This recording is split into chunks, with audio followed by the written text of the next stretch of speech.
that this is an issue that you guys are dealing with all the time out here, and you do want to see more security at this school. How concerning is it? Do you ever think something like this would happen at Antioch High School?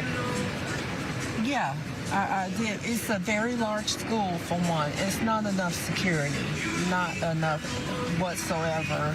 If they had something in place, as far as bringing weapons, you would be able to detect that, maybe metal detectors or something. But it's just a sad effect because it affected a lot of people today. Talk me through just kind of what was going through your mind when you got that phone call from your son, and what made you want to come rushing down here? The way he was panicking, I was very scared because, like I said, sometimes if you've been shot, you don't know till later on. You just that adrenaline. And so he was just panicking, and I was just trying to keep calm, and I grabbed everything. I said, I got to go. I told the network I have to go. It's no question I have to go. And so I see where they have everything set up, and it's frustrating. You can't really get to your child. We're still waiting for the buses to bring them, and that's another stress. Because I'm just ready to take them home. No, definitely. There's so many parents that have been in the same situation, unfortunately, here in Nashville after the Covenant School tragedy.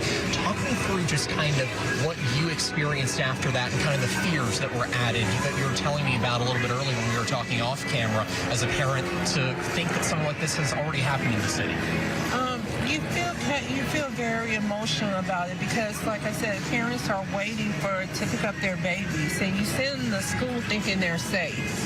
And just to be that parent where you see everybody receiving their child except for you, I just couldn't imagine. And that was going through my head.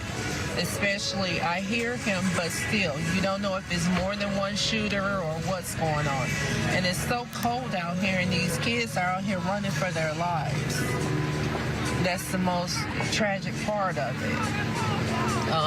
I'm just praying for the victims in there because I know that there are victims in there. And I'm just praying for their families.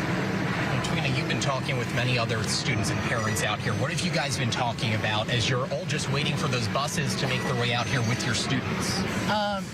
Basically, the kids have been talking about, the ones that were in the cafeteria, what they witnessed. And, of course, everybody and their mama has a cell phone, so I'm sure people were filming, and which is kind of nonsense in the way of you should be running. You can talk to the phone later, but it's probably going to be everywhere on the media. But it's just going to be tragic for the kids. It's going to take a while for them to get through this, to actually see that. Because I just couldn't imagine. We moved from Chicago to get away from that type of environment, and Nashville was the safest place, and then to come get hit with this. It's like, he's a senior.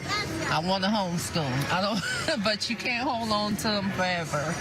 But it's just, I just send prayers out to the families.